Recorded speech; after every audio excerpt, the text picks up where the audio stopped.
Clients today want more than a single private credit exposure. They want choices across income, liquidity, and risk.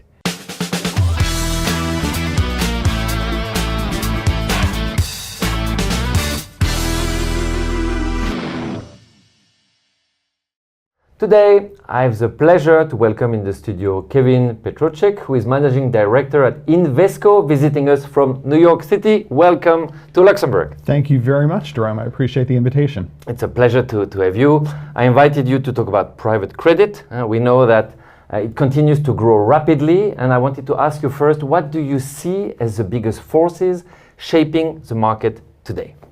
Well, Jerome, nothing is new with private credit. The biggest force shaping private credit right now is the ongoing shift of how companies access capital.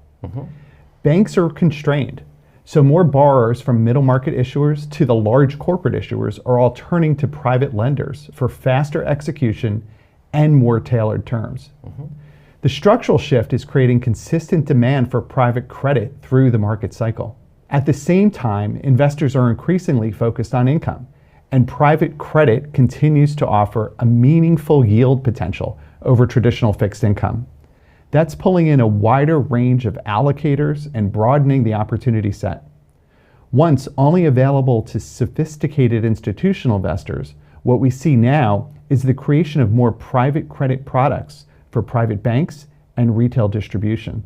We're also seeing diversification within the asset class itself. Growth isn't direct lending. There's more real momentum in the broadly syndicated loan business, in CLO tranches, in asset-backed finance, in opportunistic credit, and in distressed. Managers that have scale are leaning into multi-strategy approaches, and clients value that breadth. Overall, the market's being shaped by demand on both sides. Borrowers seeking flexible capital and investors seeking that durable income. Yeah, you mentioned the commoditization of private credit. As you said, the bar has gone a bit lower. So how do you see the needs of clients in private credit evolving, and how are you adapting to these? Clients today want more than a single private credit exposure. They want choices across income, liquidity, and risk.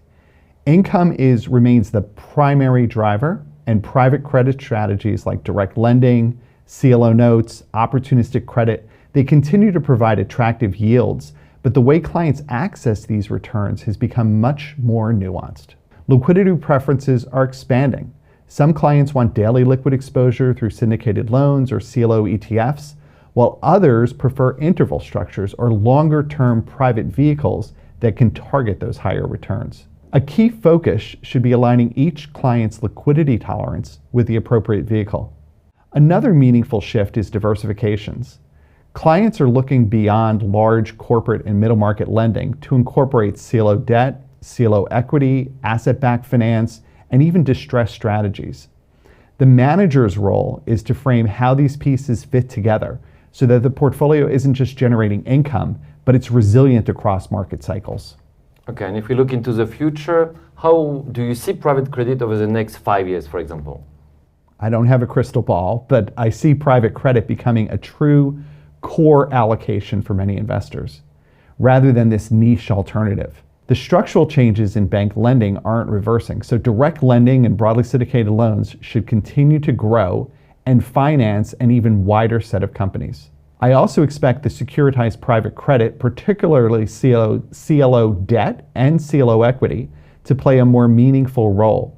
CLOs let investors target more specific levels of credit exposure, and that flexibility becomes powerful as the market scales. As the cycle matures, we should see more opportunities in distressed and opportunistic strategies, which can offer compelling equity-like returns when the market dislocates. Ultimately, the future is multi-channel, and investors will use a mix of liquid, semi-liquid, and private vehicles to build diversified exposure across multiple ways to invest: direct lending, syndicated loans, CLO notes, CLO equity, opportunistic credit, and distressed. That's what will define the next phase of private credit. Well, I want to thank you very much. I know you have a strong presence here in Luxembourg, so I wish you a lot of success in the coming months and years. Thank you. Thank you.